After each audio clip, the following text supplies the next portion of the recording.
So continuing with the next topic, we are having the shortest distance between skew lines. Shortest distance between skew lines. उससे पहले आपको बच्चे पता होना चाहिए कि skew lines हमारी कौन सी होती हैं. आपने इंटरसेक्टिंग लाइंस पढ़ा है जो किसी एक पॉइंट पे इंटरसेक्ट करती हैं. पैरेलल लाइंस पढ़ा है विच आर नेवर इंटरसेक्टिंग. जो हमारी स्क्यू लाइंस होती हैं इनको हम नॉन कोप्लेनर लाइंस भी कहते हैं because they are not existing in the same plane. Same plane पे ये एग्जिस्ट नहीं करती. सेम प्लेन पे अगर मैं मान लो ये बोर्ड को ऐसा प्लेन ट्रीट कर रही हूँ तो अगर मैं यहाँ पे कोई भी दो लाइंस ड्रॉ करूंगी तो जैसे मैं इनको एक्सटेंड करूंगी तो ये इंटरसेक्ट करेंगी या फिर these will be parallel. Same plane में या वो इंटरसेक्ट करेंगी या पैरेलल होंगी. अगर वो नॉन कोप्लेनर है यानी कि वन प्लेन में एग्जिस्ट नहीं कर रही हैं तो that lines will be skew lines. They will be never neither intersecting nor parallel. जैसे अगर मैं ये रूम लेके चलती हूँ, रूम में इस सीलिंग के एक पॉइंट को अगर मैं दूसरे एंड पॉइंट पे मिलाती हूँ या फिर अगर मैंने ये बोर्ड लिया, मान लो बोर्ड का ये पॉइंट मैंने उस पॉइंट से ड्रॉ किया और सामने ऑपोजिट जो वॉल है वो ली, उसका भी ऐसे ही अगर मैं डायगोनल ड्रॉ करती हूँ तो ये दोनों जो है lines these will be never intersecting क्योंकि एक इस प्लेन में है दूसरी सामने वाले प्लेन में है. तो that lines will be the skew lines. अब स्क्यू लाइंस में अगर मुझे शॉर्टेस्ट डिस्टेंस निकालना है for that I will be given the two equations. मेरे पास दो इक्वेशंस होंगी. आपको पता है इक्वेशन ऑफ लाइन जो है वेक्टर फॉर्म में that is r is equal to a1 plus lambda times b1 and the second will be r is equal to a2 plus mu times b2. अब ये दो इक्वेशंस गिवन है. I have to find out the shortest distance between these two. इसके लिए हम क्या करेंगे, distance जो है that will be given by, क्योंकि डिस्टेंस है तो मैग्नीट्यूड का साइन आपने लगाना है because distance is always positive. तो ये एब्सोल्यूट वैल्यू हम इसकी निकालेंगे. That will be given by a1 minus a2. आप चाहो तो यहाँ पे a2 माइनस a1 भी ले सकते हो बिकॉज बाद में हम उसका एब्सोल्यूट वैल्यू लेंगे.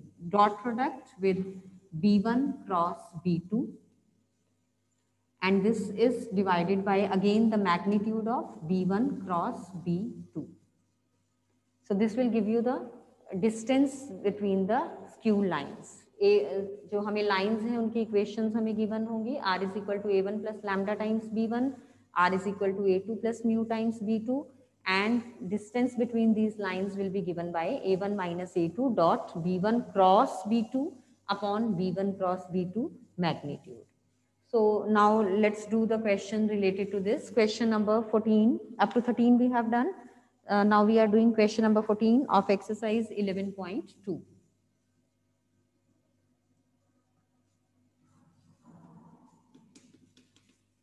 So here we are having question number 14. We are given the statement, find the shortest distance between the lines. R is equal to I cap plus 2j cap plus k cap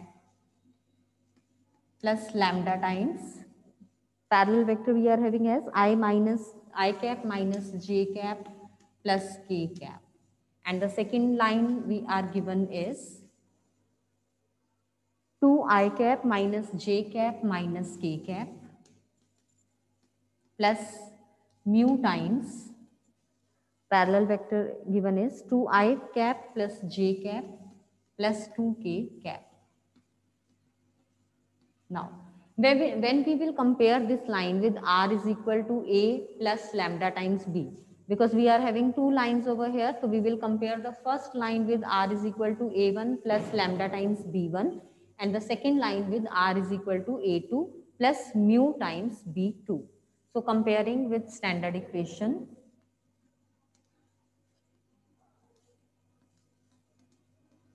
we will be having the value of a1 as I cap plus 2j cap plus k cap. Then b1, this will be I cap minus j cap plus k cap.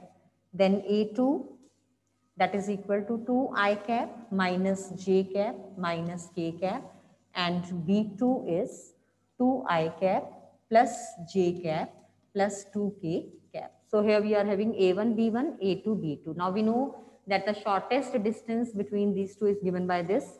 So first of all, we are to find out B1 cross B2.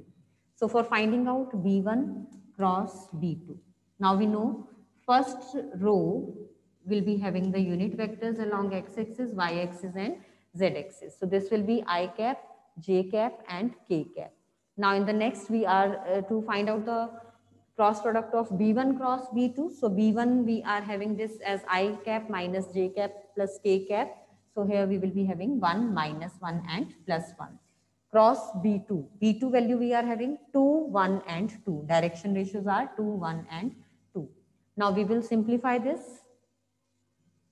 So I am writing again 2, 1 and 2. Now you will simplify this and you will get this as I cap and then minus 2 minus 1, this is minus 3 I cap, then minus j into 2 minus 2 is 0, so plus 0 k cap, 0 j cap, and then k cap, for that we will be having plus 3 k cap. So we are having this B1 cross B2 as minus 3 I cap plus 0 j cap plus 3 k cap. Now put the values over here. So D is equal to, now A1 minus A2. A1 में से आप A2 subtract करोगे, corresponding elements will get subtracted. I minus 2 I cap is minus I cap plus 3 j cap plus 2 k cap. So here we are having I cap minus 3 j cap.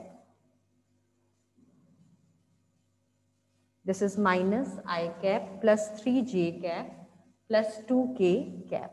This is A1 minus A2.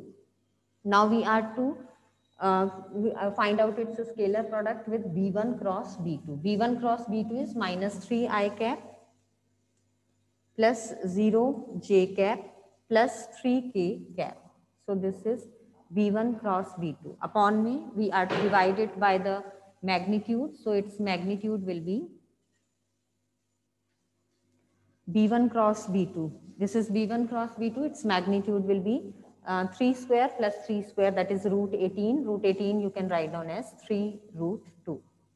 Now, we are having this dot product. The corresponding elements will get multiplied. Minus 1 into minus 3 is plus 3. 0 into anything is 0. 2 3s are 6 upon 3 root 2. So this is equal to 9 upon 3 root 2, or we can say 3 upon root 2 units. You can rationalize this also. 3 upon root 2, you can write it down as 3 by 2 root 2 units. This will be 3 by 2 root 2 units. So this is the distance between the two skew lines that are given to us in this form. So I hope this one is clear to you. So distance between the parallel lines we will find out now. Now you know that when the lines are parallel, they are having the same direction ratios. Direction ratios जो है उनके same या proportional होते हैं. So in that case जो distance है हमारा between the given parallel lines, that will be again given by D, but in place of this B1 cross B2, because B1 cross B2 अगर आप निकालोगे for the parallel lines, तो जब आप उसका determinant निकाल रहे होगे, determinant method से जब आप उसको solve करोगे, because two rows will be same, because इनके direction ratios जो है वो same या proportional होंगे, तो ये दोनों values जो हैं आपकी same आएंगी, कोई point common लेके, तो ये value जो है तो आपको पता है determinant when two rows are same, that is 0. तो उस केस में जो ये वैल्यू है वो आपकी 0 हो जाएगी. आप इस वाले फॉर्मूला से जो डिस्टेंस है पैरेलल लाइंस के बीच में वो नहीं निकाल सकते. फॉर दैट केस हमें पता है क्योंकि ये दोनों सेम वैल्यूज को रिप्रेजेंट कर रहे हैं या प्रोपोर्शनल वैल्यूज को रिप्रेजेंट कर रहे हैं, तो what we will do, A1 minus A2, ये तो आपने एज इट इज लेना है. इसका अब आप क्रॉस प्रोडक्ट ले लोगे विद द पैरेलल वेक्टर. जो भी यहाँ पे आपकी वैल्यू होगी B1 या B2, that value you will take and again divide it by the magnitude. So A1 minus A2 cross product with B divided by its magnitude if the lines are parallel. अगर lines parallel हमें नहीं given है, then we will follow this formula. Now let's do question number 15. ये जो हमने question number 14 किया है, इसमें जो lines हमें given थी that was in the vector form अब जो क्वेश्चन नंबर हम कर रहे हैं 15, इसमें lines are given in the Cartesian form. तो कार्टेशियन फॉर्म से also you can find out the point through which the line is passing and the vector to which it is parallel. So the lines we are given are x plus 1 upon 7. This is equal to y plus 1 upon minus 6 and this is equal to z plus 1 upon 1. Second line हमें given है x minus 3 upon 1. This is equal to y minus 5 upon minus 2. This is equal to z minus 7 upon 1.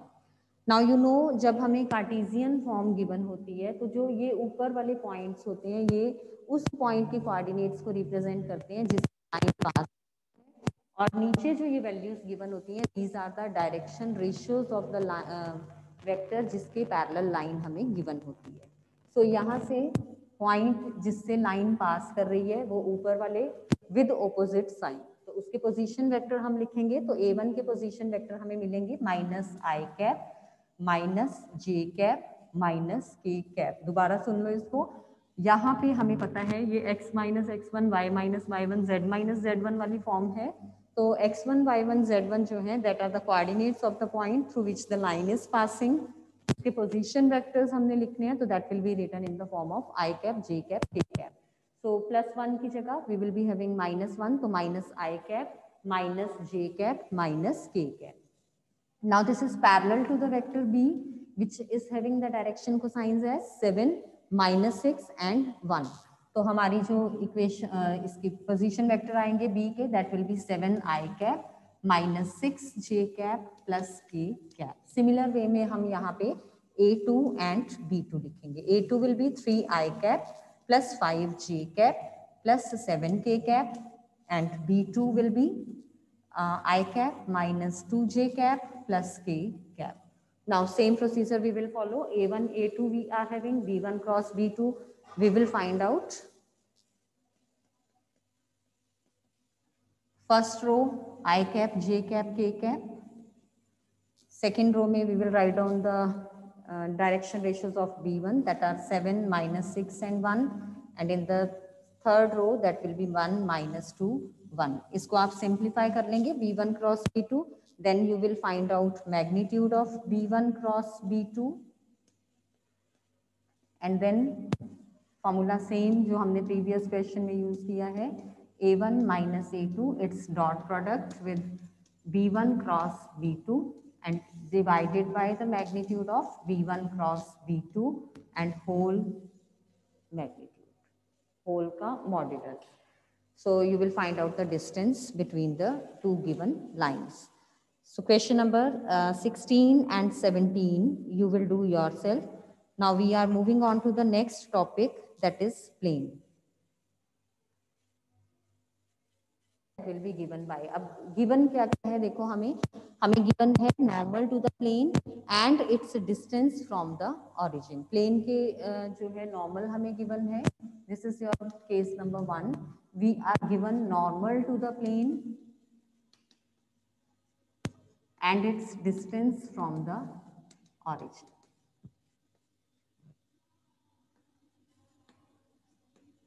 So in this case जो equation है plane की that will be given by, equation of plane is given by r dot, ये vector equation हम लिख रहे हैं, vector equation is given by r dot n cap is equal to d. n cap जो है that is the unit vector आप लेके चलोगे, यूनिट नॉर्मल वेक्टर होगा. d जो है वो हमें गिवन है डिस्टेंस फ्रॉम द ऑरिजिन.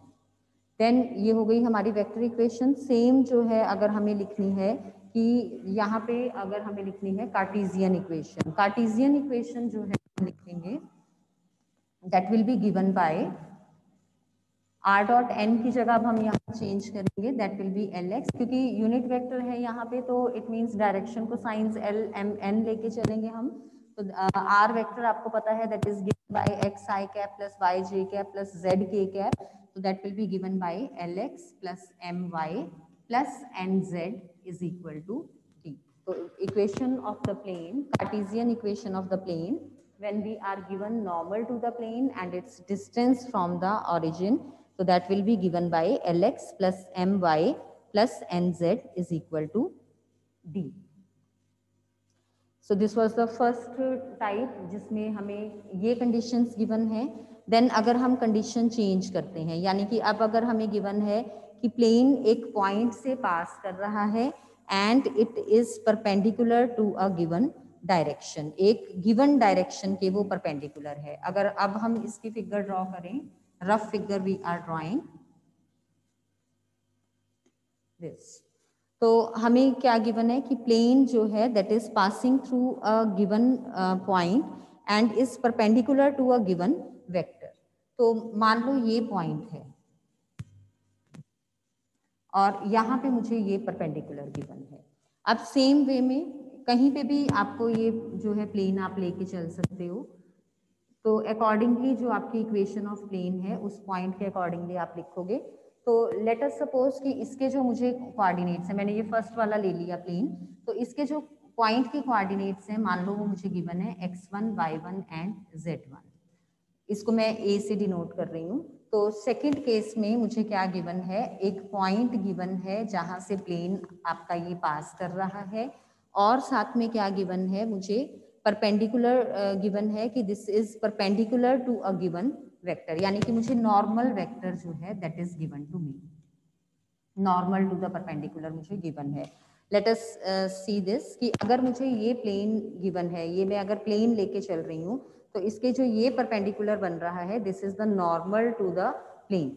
जो मुझे प्लेन की स्टैंडर्ड इक्वेशन गिवन होती है उसमें जो हम अगर लेके चलें कि स्टैंडर्ड इक्वेशन अगर मैं लेके चलूँ ax plus B Y plus C Z plus D equal to 0, तो इसमें जो ये ए बी सी है these are the direction ratios of the normal. ये प्लेन के नहीं हम लेके चलेंगे, these are the direction ratios of the normal to the plane. ये चीज आपने हमेशा ध्यान में रखनी है.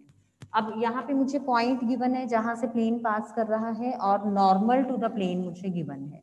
Then vector equation of the plane will be given by r minus a, its dot product with normal vector जो हमें गिवन है and that is equal to 0. दो चीजें इसमें मुझे गिवन है. आई एम गिवन कि plane is passing through this point and perpendicular to this normal vector या perpendicular to this given vector जिसको हम नॉर्मल वेक्टर ले लेते हैं, एन कैपिटल से डिनोट करते हैं हम. तो equation vector equation of the plane will be given by r minus a dot n is equal to 0.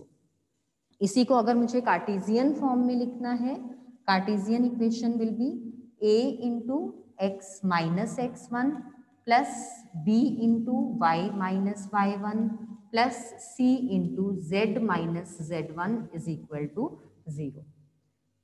r को मैंने रिप्लेस किया एक्स वाई जेड से. a के जो है मेरे पास position vector that is x1 i cap, y1 j cap, z1 k cap. जब आप उनको सब्ट्रैक्ट करोगे x minus x1, y minus y1, z minus z1, इनके साथ i cap, j cap, k cap था. जब हम उनको हमने नॉर्मल वेक्टर से मल्टीप्लाई किया, नॉर्मल के जो डायरेक्शन रेशियोज थे that are a b c, position vector इसका क्या आया a i cap plus b j cap plus c k cap. तो जब आपने उनको मल्टीप्लाई किया, आई कैप वाला आई कैप से, जे कैप वाला जे कैप से मल्टीप्लाई हुआ, के कैप वाला के कैप से मल्टीप्लाई हुआ, तो कार्टेशियन इक्वेशन ऑफ प्लेन हमारे पास क्या बन गई, a into x minus x1 plus b into Y minus y1 plus c into z minus z1 equal to 0. This was a second form जिसमें मुझे एक पॉइंट गिवन है और जो प्लेन है वो उसके परपेंडिकुलर जो है प्लेन जो है that is given to a given perpendicular to a vector. Next third condition हम लेके चलते हैं, equation of a plane passing through three non-collinear points. Points जो हैं they should be non-collinear. Non-collinear means they should not be in a straight line. Then equation of plane हमने निकालनी है. तो अगेन हम क्या करेंगे, तीन पॉइंट्स मान लेंगे. पॉइंट A मैंने ले लिया x1, y1, z1. Let the point B be x2, y2, z2 and point C is x3, y3, z3. Points are non-collinear. Now, अब अगर मुझे इक्वेशन जो है निकालनी है प्लेन की, तो उसके लिए हमें क्या करना पड़ेगा, पहले हम इनके पोजीशन वेक्टर्स निकालेंगे। ए के position vectors x1 i cap plus y1 j cap plus z1 k cap. B के पोजीशन वेक्टर को मैं स्मॉल b से डिनोट कर दूंगी, that will be x2 i cap plus y2 j cap plus z2 k cap. C के small c से denote कर देंगे, that will be x3 i cap plus y3 j cap plus z3 k cap. उसका भी फिलहाल कोई role नहीं है, सिंपली हमने ये देखना है कि इसके पोजीशन वेक्टर को हमने a से रिप्रेजेंट किया, small b and small c। Now vector equation जो है that will be given by, vector equation of plane जो है that will be given by r minus a, जैसे सिंगल पॉइंट में था सेम वैसे dot b minus a cross c minus a। तो एक तरह से ये स्केलर ट्रिपल प्रोडक्ट हो गया आपका, डॉट है एंड देन क्रॉस है। अब एक चीज का आपने ध्यान रखना है कि जो भी यहाँ पे आपने पॉइंट ये लिया है, जैसे मैंने यहाँ पे पोजीशन वेक्टर ए का ले लिया, तो तीनों में से ही आपका ए वाला ही सब्ट्रैक्ट होगा। अगर मैं यहाँ पे ए की जगह बी लेती हूँ तो वो आपका क्या बन जाएगा, आर माइनस बी डॉट, यहाँ पे अब बी नहीं लोगे क्योंकि बी जो है वो सब्ट्रैक्ट हो रहा है, तो यहाँ पे आप जो है चाहे c माइनस ले लो या a माइनस ले लो, that is up to you. ठीक है, ये जो पॉइंट है ये कॉमन तीनों में आएगा, इस चीज का आपने ध्यान रखना है। सो जो हम स्टैंडर्ड लेके चलते हैं, मैम हाँ जी बेटे, जस्ट अ मोमेंट मैम, ऐसे फिर उस next Cartesian equation. Cartesian equation में जब हम इसको लेके चलेंगे तो ये हम डिटर्मिनेंट फॉर्म में लिखते हैं, that will be x minus x1 y minus y1 z minus z1।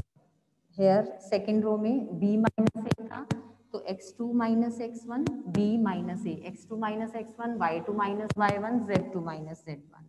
So here this is y2 minus z2 minus z1, y3 minus 1, just a moment, this is z minus z1, z2 minus z1। Third वाले में हम लेंगे x3 minus x1 y3 minus y1 z3 minus z1।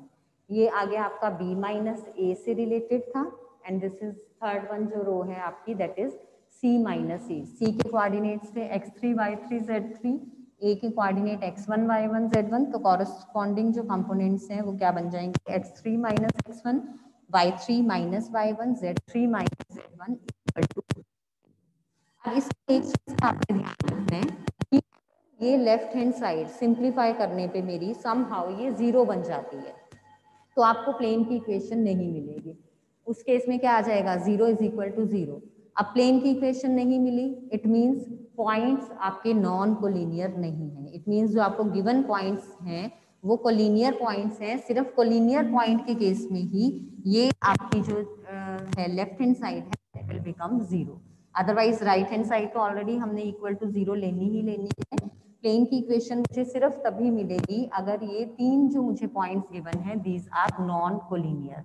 इन case हमारा अब exercise में एक ऐसा question आएगा भी जिसमें हमें ये लेफ्ट हैंड साइड जीरो मिल जाएगी, तो उसमें आप क्या लिख दोगे, zero is equal to zero तक आप करके दिखा दोगे, लास्ट में आप लिख दोगे कि this implies that the given 3 points are collinear. सिर्फ नॉन कोलिनियर पॉइंट्स के केस में ही we will get the equation of the plane. So now moving on to बाकी जो हमारे कंसेप्ट्स हैं जैसे जैसे आएंगे हम साथ साथ करते जाएंगे। Moving to the question number 1 of exercise 11.3, we are given z is equal to 2। So first of all हम क्या करेंगे, इसको स्टैंडर्ड फॉर्म में लिख लेंगे। Standard form means 0x plus 0y plus 1z, z के आगे 1 है आपका तो 1z इज इक्वल टू 2। हालांकि अगर मैं इसको देखूं तो इसमें ये 0 0 1, क्योंकि इनके स्क्वायर्स का सम 1 आ रहा है तो these are already the direction cosines given to me. तो यहाँ इक्वेशन हमारी क्या बन गई, 0x plus 0y plus 1z का स्क्वायर्स का सम अंडर द रूट 1 बन रहा है, तो दीज आर डायरेक्शन को साइन, डायरेक्शन रेशियोज भी यही है, डायरेक्शन को साइंस भी यही है। तो हमें उसने क्या क्या पूछा है, direction cosines of the plane. तो here we will be having direction cosines 0 0 and उसने क्या पूछा है, and find its distance from the origin. Distance from the origin is given by this D. तो जब हमने L X plus M Y plus N Z से compare किया, हमारे पास ये एल एम एन की वैल्यू आ गई, यानी कि ये डायरेक्शन को साइंस आ गए. डिस्टेंस जब हम कंपेयर करेंगे तो डी की वैल्यू क्या आ जाएगी हमारे पास, 2. So this was your question number 1 part A. Now moving on to part B. Part B में we are given x plus y plus z is equal to 1. मुझे इसको स्टैंडर्ड फॉर्म में लेके आना है, डायरेक्शन को साइंस क्योंकि find out करने हैं. तो हम क्या करेंगे, डायरेक्शन को साइंस के लिए dividing both sides, dividing both sides by its magnitude, 1 square plus 1 square plus 1 square, that is root 3. So root 3 से हम इसको डिवाइड कर देंगे. So this will be 1 by root 3x plus 1 by root 3y plus 1 by root 3z is equal to again 1 by root 3. दोनों side पे root 3 से हमने divide कर दिया. Now if we compare it with the standard equation of the plane, so what we will have, L is equal to 1 by root 3 comparing with equation, इसको मैं 1 ले लेती हूँ. So L is equal to 1 by root 3, M again 1 by root 3, N again 1 by root 3. Also the distance from the origin D, that is also 1 by root 3. Lx plus my plus nz is equal to D. तो D की value आपकी क्या आ गई, 1 by root 3. So this was your question number 1 part B. Now moving on to question number 2. Before that, if anyone is having any doubt in this, you can ask. Equation of the plane. We are given the vector equation. We are to convert this to the Cartesian equation. Cartesian equation में देखो आपको पता है r नहीं होता, r की terms में equation नहीं होती, एंड r को हम किससे रिप्लेस करते हैं, x i cap plus y j cap plus z k cap से. तो हमें गिवन है equation of the plane r dot i plus j minus के cap, i cap plus j cap minus के cap, and this is equal to 2. मुझे convert करना है इसको कार्टेशियन इक्वेशन में. तो हम क्या करेंगे, r को रिप्लेस करेंगे. r is an unknown vector, तो x i cap y j cap plus z k cap, इसका dot product with i cap plus j cap minus k cap is equal to 2. ये दोनों as it is, r को replace करना, x cap plus y j cap plus z k cap. Dot product है तो corresponding elements will get multiplied. x into 1 is x, y into again plus 1 is plus y, plus z into minus 1 is minus z is equal to 2. So this is the required Cartesian equation of the given plane. ये हमें vector equation given थी.